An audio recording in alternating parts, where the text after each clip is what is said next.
നമസ്കാരം. UK special ന്യൂസിലേക്ക് സ്വാഗതം. UKയിൽ ഇനി മുതൽ വാടക കൃത്യമായി അടച്ചാലും യൂട്ടിലിറ്റി ബില്ലുകൾ അടയ്ക്കുന്നതിൽ വീഴ്ച വരുത്തിയാൽ വീട്ടുടമയ്ക്ക് വാടകക്കാരനെ ഒഴിപ്പിക്കാൻ കഴിയുമെന്ന് report. Ratio utility billing system fees എന്നത് വാടകയ്ക്ക് പുറമെ ഈടാക്കുന്ന തുകയാണ്. UKയിൽ വാടകയ്ക്ക് പുറമെ ഈടാക്കുന്ന തുകയായ യൂട്ടിലിറ്റി ബില്ലുകൾ അടയ്ക്കുന്നതിൽ വീഴ്ച വരുത്തിയാൽ ഇനി മുതൽ വാടക കൃത്യമായി അടച്ചാലും വീട്ടുടമയ്ക്ക് വാടകക്കാരനെ ഒഴിപ്പിക്കാൻ കഴിയുമെന്ന് റിപ്പോർട്ട്. സാധാരണയായി തുക വാടക കരാറിൽ കാണിക്കാറില്ല. സാധാരണ യൂട്ടിലിറ്റി ചാർജുകൾ വാടകക്കാരൻ യൂട്ടിലിറ്റി കമ്പനികൾക്ക് നൽകുമ്പോൾ റബ്സ് എന്നത് വാടകക്കാരൻ വീട്ടുടമയ്ക്ക് നേരിട്ട് നൽകേണ്ട തുകയാണ്. ഈ തുക കൃത്യസമയത്ത് നൽകാതിരുന്നാൽ വീടൊഴിയാനുള്ള നോട്ടീസ് ലഭിക്കുന്ന സാഹചര്യമാണ് ഇപ്പോഴുള്ളത്. കുറഞ്ഞ വരുമാനമുള്ള തൊഴിലാളി കുടുംബങ്ങൾക്ക് ഈ തുക അക്ഷരാർത്ഥത്തിൽ തന്നെ വലിയൊരു ബാധ്യതയാണ്. Philadelphia, Los Angeles, Oakland, Columbus, Ohio എന്നിവിടങ്ങളിൽ ഇത്തരത്തിലുള്ള ഒഴിപ്പിക്കലുകൾ സാധാരണമാണെന്ന് വിവിധ റിപ്പോർട്ടുകൾ വ്യക്തമാക്കുന്നു. ഇതിനെതിരെ പലയിടങ്ങളിലും വാടകക്കാർ നിയമപോരാട്ടം നടത്തുന്നുമുണ്ട്. UKയിൽ വീടുകളുടെ വില വർധനവ് മന്ദഗതിയിലാകുമ്പോഴും വാടക കുതിച്ചുയരുകയാണെന്ന് റിപ്പോർട്ട്. റെന്റേഴ്സ് റൈറ്റ്സ് ആക്ട് നിലവിൽ വന്നതിനു ശേഷം വാടക കുതിച്ചുയരുന്നു എന്നാണ് ഓഫീസ് ഫോർ നാഷണൽ സ്റ്റാറ്റിസ്റ്റിക്സിന്റെ കണക്കുകളും കാണിക്കുന്നത്. 2026 ജൂലൈ വരെയുള്ള 12 മാസ കാലയളവിൽ സ്വകാര്യ വീടുകളുടെ വാടകയിൽ 3.7% വർധനവാണ് ഉണ്ടായിരിക്കുന്നത്. UKയിൽ റെന്റേഴ്സ് റൈറ്റ്സ് ആക്ട് നിലവിൽ വന്നതിനു ശേഷം വാടക കുതിച്ചുയരുന്നു എന്ന് ഓഫീസ് ഫോർ നാഷണൽ സ്റ്റാറ്റിസ്റ്റിക്സിന്റെ കണക്കുകൾ. ഇതോടെ വീടുകളുടെ വില വർധനവ് മന്ദഗതിയിലാകുമ്പോഴും വാടക കുതിച്ചുയരുകയാണ് എന്ന് റിപ്പോർട്ട്. ഇപ്പോൾ ശരാശരി വാടക ഏകദേശം 1393 പൗണ്ടാണ്. അതേസമയം 2026 ജൂൺ വരെയുള്ള 12 മാസക്കാലത്തെ വാർഷിക വർധനവ് 3.3% റെന്റേഴ്സ് റൈറ്റ്സ് ആക്ടിന്റെ പ്രതീക്ഷിക്കാത്ത പ്രത്യാഘാതമാണ് വാടക വർധനവ് എന്നാണ് ഈ മേഖലയിലെ വിദഗ്ധർ പറയുന്നത്. ഈ ബിൽ പ്രാബല്യത്തിൽ വന്നതോടെ വീടുകൾ വാടകയ്ക്ക് നൽകിയിരുന്നവരിൽ ചിലർ ഈ രംഗത്ത് നിന്നും പിന്മാറി. ഇത് വാടക വീടുകളുടെ ലഭ്യത കുറച്ചു എന്ന് അവർ ചൂണ്ടിക്കാണിക്കുന്നു. മറ്റുള്ളവരാണെങ്കിൽ പുതിയ നിയമം മൂലമുണ്ടാകുന്ന സാമ്പത്തിക ബാധ്യതകൾ അഭിമുഖീകരിക്കുന്നതിനായി വാടക വർദ്ധിപ്പിക്കുകയും ചെയ്തു. ഇതാണ് വാടക കുതിച്ചുയരാൻ കാരണമായതെന്ന് അവർ പറയുന്നു. Duke Duchess of Sussex Harry രാജകുമാരനും മേഗനും ഈ മാസം അമേരിക്കയിൽ നിന്ന് ബ്രിട്ടനിലേക്ക് മടങ്ങാനുള്ള തീരുമാനം പ്രഖ്യാപിച്ചതോടെ ഇവർക്കുള്ള പൊതുജനങ്ങളുടെ ചെലവിലുള്ള സുരക്ഷ വീണ്ടും ചർച്ചയാകുന്നു. ലണ്ടന് പുറത്തുള്ള സ്വകാര്യ വസതിയിലേക്ക് മാറാനാണ് ഇരുവരുടെയും തീരുമാനം. ഹാരി രാജകുമാരനും മേഗനും ഈ മാസം അമേരിക്കയിൽ നിന്ന് ബ്രിട്ടനിലേക്ക് മടങ്ങാനുള്ള തീരുമാനം പ്രഖ്യാപിച്ചതോടെ ഇവർക്കുള്ള പൊതുജനങ്ങളുടെ ചിലവിലുള്ള സുരക്ഷ വീണ്ടും ചർച്ചയാകുന്നു എന്ന് റിപ്പോർട്ട്. മക്കളായ ആർച്ചി രാജകുമാരനും ലിലിബെറ്റ് രാജകുമാരിയും സെപ്റ്റംബറിൽ ബ്രിട്ടനിലെ സ്കൂളിൽ പഠനം ആരംഭിക്കും. 2020 രാജകീയ ചുമതലകളിൽ നിന്ന് പിന്മാറി അമേരിക്കയിലേക്ക് താമസം മാറിയതിനെ തുടർന്ന് ഹാരിയുടെയും കുടുംബത്തിന്റെയും ബ്രിട്ടനിലെ സുരക്ഷ കുറച്ചിരുന്നു. ബ്രിട്ടനിൽ സ്ഥിരതാമസമാക്കാനുള്ള പുതിയ തീരുമാനം വന്നതോടെ ഹാരിയുടെയും മേഗന്റെയും സുരക്ഷാ ക്രമീകരണങ്ങൾ റിവാക് വീണ്ടും പരിശോധിക്കും. ഹോം ഓഫീസിന്റെ മേൽനോട്ടത്തിലുള്ള സ്വതന്ത്ര സമിതിയാണ് റിവാക്. നേരത്തെ ബ്രിട്ടനിലെത്തുന്നത് അപൂർവമായ സന്ദർശനങ്ങളായിരിക്കുമെന്ന വിലയിരുത്തലിലായിരുന്നു സുരക്ഷ ഓരോ സന്ദർശനത്തിനും പ്രത്യേകം തീരുമാനിച്ചിരുന്നത്. എന്നാൽ സ്ഥിരമായി ബ്രിട്ടനിൽ കഴിയുന്ന സാഹചര്യത്തിൽ സുരക്ഷാ ആവശ്യങ്ങൾ പുനഃപരിശോധിക്കേണ്ടി വരും. ഹാരിക്ക് ആവശ്യപ്പെടുന്ന നിലവാരത്തിലുള്ള നികുതി പണത്തിൽ നിന്നുള്ള സുരക്ഷ ലഭിച്ചില്ല എങ്കിൽ അധിക സുരക്ഷാ ചെലവ് സ്വന്തം നിലയിൽ വഹിക്കേണ്ടി വരാനും സാധ്യതയുണ്ട്. രാജകുടുംബവുമായി ബന്ധം മെച്ചപ്പെടുത്താനുള്ള ഹാരിയുടെ ആഗ്രഹവും മടങ്ങിവരവിന് പ്രധാന കാരണമായി എന്നാണ് റിപ്പോർട്ട്. ജൂലൈയിൽ ഹാരിയും മേഗനും മക്കളുമൊത്ത് ഗ്ലോസ്റ്റർഷെയറിലെ ഹൈഗ്രോവിൽ ചാൾസ് രാജാവിനെ സന്ദർശിച്ചിരുന്നു. 4 വർഷത്തിലേറെ കാലത്തിന് ശേഷമാണ് രാജാവിനെ കൊച്ചുമക്കളെ നേരിൽ കാണാൻ കഴിഞ്ഞത്. അടുത്ത വർഷം ബർമിംഗ്ഹാമിൽ നടക്കുന്ന ഇൻവിക്ടസ് ഗെയിംസും ഹാരിയുടെ ബ്രിട്ടനിലെ സാന്നിധ്യം വർദ്ധിപ്പിക്കും. അതേസമയം കാലിഫോർണിയയിലെ വീട് നിലനിർത്തുന്ന ദമ്പതികൾ കുടുംബ ബന്ധങ്ങൾ പുനഃസ്ഥാപിക്കുന്നതിനൊപ്പം ബ്രിട്ടനിലും അമേരിക്കയിലും തങ്ങളുടെ ജീവിതം മുന്നോട്ട് കൊണ്ടുപോകാനാണ് ലക്ഷ്യമിടുന്നത്. UKയിലെ സിനിമാ തിയേറ്ററുകളിൽ ഉപഭോക്താക്കൾ മെറ്റയുടെ സ്മാർട്ട് ഗ്ലാസ് ധരിക്കുന്നതിന് വിലക്കേർപ്പെടുത്തുന്നതിനെ കുറിച്ച് അധികൃതർ ഗൗരവമായി ചിന്തിക്കുകയാണ് എന്ന് റിപ്പോർട്ട്. സിനിമകളുടെ വ്യാജ പതിപ്പുകൾ ഇതുവഴി നിർമ്മിക്കാൻ ഇടയുള്ളതിനാലാണ് ഇത് എന്നാണ് സൂചന. സിനിമകളുടെ വ്യാജ പതിപ്പുകൾ നിർമ്മിക്കാൻ ഇടയുള്ളതിനാൽ UKയിലെ സിനിമാ തിയേറ്ററുകളിൽ ഉപഭോക്താക്കൾ മെറ്റയുടെ സ്മാർട്ട് ഗ്ലാസ് ധരിക്കുന്നതിന് വിലക്കേർപ്പെടുത്തുന്നതിനെ കുറിച്ച് അതീവ ഗൗരവമായി ചിന്തിക്കുകയാണെന്ന് റിപ്പോർട്ട്. പെർവർട്ട് ഗ്ലാസ്, സ്പൈവെയർ എന്നൊക്കെ വിമർശകർ വിശേഷിപ്പിക്കുന്ന 359 പൗണ്ട് വിലയുള്ള ഇത്തരം ഗ്ലാസുകൾ പ്രാദേശിക സിനിമാ ഹാളുകൾ നിരോധിച്ചേക്കാമെന്ന് UK സിനിമാ അസോസിയേഷൻ വ്യക്തമാക്കി. നേരത്തെ ബാറുകളിലും പബ്ബുകളിലും കോടതി മുറികളിലും ഇത്തരം ഗ്ലാസുകൾ നിരോധിക്കപ്പെട്ടിരുന്നു. എന്നാൽ ഇതുവരെ ഏതെങ്കിലും സിനിമാ തിയേറ്ററിൽ സ്മാർട്ട് ഗ്ലാസുകൾക്ക് നിരോധനം ഏർപ്പെടുത്തിയിട്ടുള്ളതായി അറിയില്ല എന്ന് UK സിനിമാ അസോസിയേഷൻ പറയുന്നു. എന്നാൽ അക്കാര്യം ഗൗരവകരമായി പരിഗണിച്ചു കൊണ്ടിരിക്കുകയാണെന്നും അവർ വ്യക്തമാക്കി. അതേസമയം ആധുനികയായി സാങ്കേതിക വിദ്യ ഉപയോഗിക്കുന്ന ഇത്തരം ഗ്ലാസുകൾ കാഴ്ച വെല്ലുവിളികളും കേൾവിശക്തി സംബന്ധിച്ചുള്ള വെല്ലുവിളികളും നേരിടുന്നവർക്ക് ഏറെ ഉപകാരപ്രദമാണെന്ന് നിരോധനത്തെ എതിർക്കുന്നവർ പറയുന്നു. ഇംഗ്ലണ്ടിൽ രജിസ്റ്റർ ചെയ്യുന്ന വിദേശ സോഷ്യൽ വർക്കർമാരുടെ എണ്ണം ഏകദേശം പകുതിയോളമായി കുറഞ്ഞുവെന്ന് റിപ്പോർട്ട്. ഉയർന്ന ഫീസും വിസ നിയന്ത്രണങ്ങളുമാണ് അവരെ ഇതിൽ നിന്നും പിന്തിരിപ്പിക്കുന്നതെന്ന് റിപ്പോർട്ടിൽ പറയുന്നു. 2025 ഏപ്രിൽ മുതൽ നവംബർ വരെയുള്ള കാലയളവിൽ സോഷ്യൽ വർക്ക് ഇംഗ്ലണ്ടിന് രജിസ്ട്രേഷനായി 114 വിദേശികളിൽ നിന്നാണ് അപേക്ഷ ലഭിച്ചതെങ്കിൽ 2025 ഡിസംബർ മുതൽ 2026 ജൂൺ വരെയുള്ള കാലയളവിൽ ഇത് 62ആയി കുറഞ്ഞു. അതായത് രജിസ്ട്രേഷൻ അപേക്ഷകളിൽ 46% കുറവാണ് ഉണ്ടായിരിക്കുന്നത്. ഉയർന്ന ഫീസും വിസ നിയന്ത്രണങ്ങളും കാരണം ഇംഗ്ലണ്ടിൽ രജിസ്റ്റർ ചെയ്യുന്ന വിദേശ സോഷ്യൽ വർക്കർമാരുടെ എണ്ണം ഏകദേശം പകുതിയോളമായി കുറഞ്ഞുവെന്ന് റിപ്പോർട്ട്. രജിസ്ട്രേഷൻ അപേക്ഷകളിൽ 46% കുറവാണ് ഉണ്ടായിരിക്കുന്നത്. 2025 ഡിസംബർ മുതൽ അപേക്ഷകരുടെ എണ്ണത്തിൽ കുറവുണ്ടാകാൻ പ്രധാന കാരണം ഫീസ് 495 പൗണ്ടിൽ നിന്നും 35% വർദ്ധിപ്പിച്ച് 670 പൗണ്ട് ആക്കിയതാണ്. ഇംഗ്ലണ്ടിൽ രജിസ്റ്റർ ചെയ്യുന്നതിനായി വിദേശ സോഷ്യൽ വർക്കർമാർ നൽകേണ്ടുന്ന സ്ക്രൂട്ടിനി ഫീസിലാണ് വർധനവ് വരുത്തിയത്.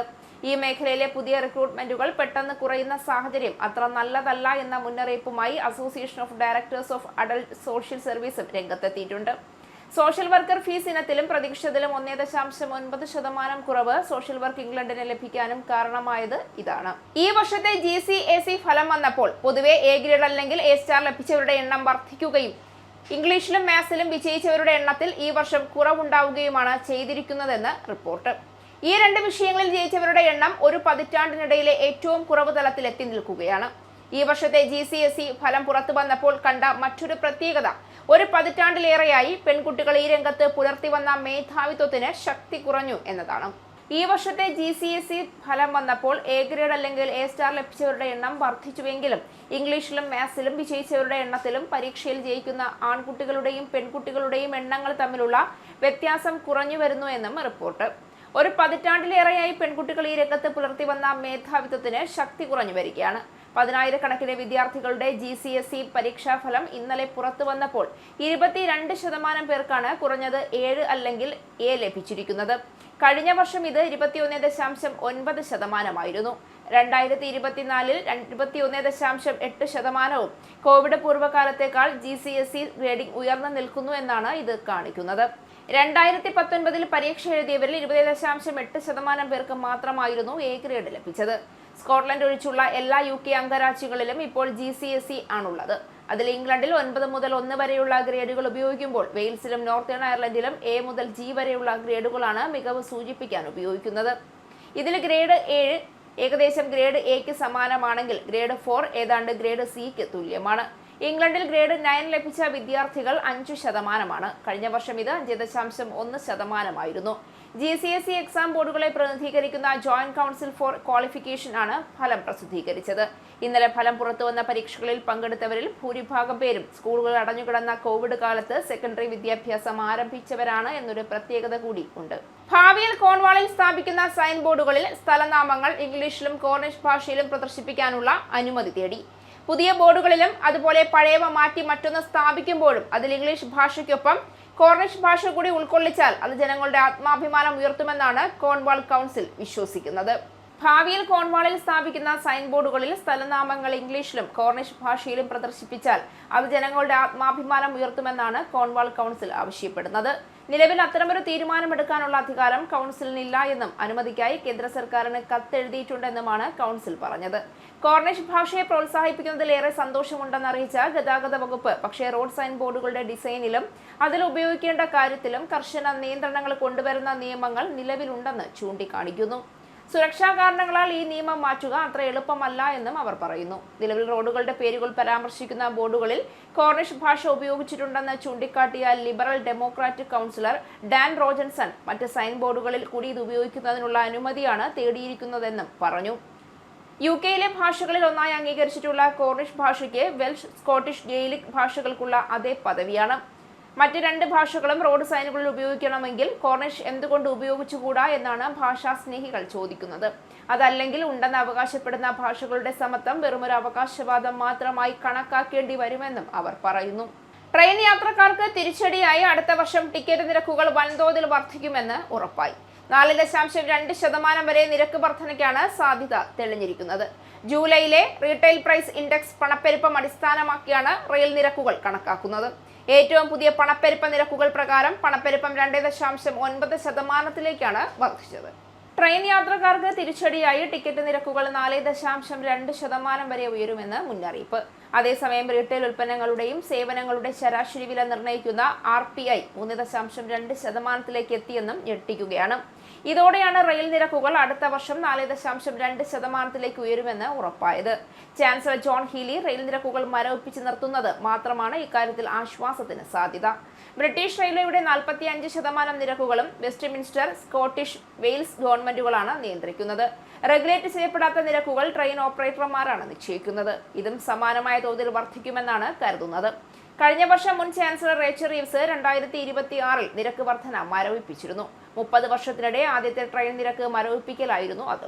യാത്രക്കാർക്ക് 600 മില്യൺ പൗണ്ടാണ് ഇതിലൂടെ ലഭിച്ചത്. വിലയേറിയ ടിക്കറ്റ് വാങ്ങേണ്ട റൂട്ടുകളിൽ യാത്രക്കാർക്ക് 300 പൗണ്ടിലേറെയാണ് ലാഭം കിട്ടിയത്.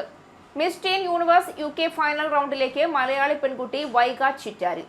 UK-യിലുടനീളമുള്ള ആയിരക്കണക്കിന് മത്സരാർത്ഥികളിൽ നിന്ന് വെസ്റ്റ് മിഡ്ലാൻഡ്സിനെ പ്രതിനിധീകരിച്ചാണ് 18-കാരിയായ ഏക മലയാളി പെൺകുട്ടി വൈഗ ഈ നേട്ടം സ്വന്തമാക്കിയത്. മത്സരത്തിലെ ഏറ്റവും നിർണായക ഘട്ടമായ ടോപ്പ് 5 ഫൈനൽ റൗണ്ടിലേക്കുള്ള പബ്ലിക് വോട്ടിംഗ് ഇപ്പോൾ പുരോഗമിക്കുകയാണ്. സെപ്റ്റംബർ 3 വരെ വോട്ട് രേഖപ്പെടുത്താം. ഏറ്റവും കൂടുതൽ പൊതുജന വോട്ടുകൾ നേടുന്ന മത്സരാർത്ഥിക്ക് ടോപ്പ് 5 ഫൈനലിലേക്ക് നേരിട്ട് യോഗ്യത നേടാനാകും. ഒരാൾക്ക് ഒന്നിലധികം തവണ വോട്ട് ചെയ്യാവുന്നതാണ്. ഒരു വോട്ടിന് 1 പൗണ്ടാണ് നിരക്ക്. മിഡ്ലാൻഡ്സ് മേഖലയെയും മലയാളി സമൂഹത്തെയും പ്രതിനിധീകരിക്കാൻ കഴിയുന്നതിൽ ഏറെ സന്തോഷവും അഭിമാനവുമുണ്ട് എന്ന് വൈഗ പറഞ്ഞു. മിസ് ടീൻ യൂണിവേഴ്സ് UK കിരീടം നേടുന്ന വിജയ്ക്ക് കൊളംബിയയിൽ നടക്കുന്ന മിസ് ടീൻ യൂണിവേഴ്സ് ആഗോള മത്സരത്തിൽ UK പ്രതിനിധീകരിക്കാനുള്ള അവസരവും ലഭിക്കും. ലണ്ടനിൽ മാതാപിതാക്കളായ അജിത് ചിറ്റാരിലും രാജിയോടുമൊപ്പം താമസിക്കുന്ന വൈഗയ്ക്ക് നേരത്തെയും സൗന്ദര്യ മത്സര വേദികളിൽ ശ്രദ്ധേയമായ സാന്നിധ്യമുണ്ട്. കഴിഞ്ഞ വർഷം മിസ് ടീൻ ടെൽഫോർഡായി തിരഞ്ഞെടുക്കപ്പെട്ടിരുന്നു. കണ്ണൂർ സ്വദേശികളായ കുടുംബവേരുകളുള്ള വൈഗ കുട്ടിക്കാലം മുതൽ മോഡലിംഗിലും പരസ്യചിത്രങ്ങളിലെ അഭിനയത്തിലും താല്പര്യം പ്രകടിപ്പിച്ചിരുന്നു. ഭാവിയിൽ ഏവിയേഷൻ രംഗത്ത് കരിയർ കെട്ടിപ്പടുക്കുകയാണ് വൈഗയുടെ ലക്ഷ്യം. ഗതാഗത രംഗത്ത് പ്രവർത്തിക്കുന്ന പിതാവിന്റെയും ആരോഗ്യരംഗത്ത് ജോലി ചെയ്യുന്ന മാതാവിന്റെയും ശക്തമായ പിന്തുണയാണ് തന്റെ മുന്നേറ്റത്തിന് കരുത്തെന്ന് വൈഗ പറയുന്നു. മിസ് ടീൻ യൂണിവേഴ്സ് UK-യുടെ ഫൈനൽ റൗണ്ടിലേക്ക് മുന്നേറി മലയാളി പെൺകുട്ടി വൈഗ ചിറ്റാരിൽ. UK-യിലുടനീളമുള്ള ആയിരക്കണക്കിന് മത്സരാർത്ഥികളിൽ നിന്ന് വെസ്റ്റ് മിഡ്ലാൻഡ്സിനെ പ്രതിനിധീകരിച്ചാണ് 18-കാരിയായ വൈഗ ഈ നേട്ടം സ്വന്തമാക്കിയത്. മത്സരരംഗത്തെ ഏക മലയാളി മത്സരാർത്ഥി എന്ന പ്രത്യേകതയും വൈഗയ്ക്കുണ്ട്. ഈ ന്യൂസ് ബുള്ളറ്റിൻ അവസാനിച്ചു. നന്ദി.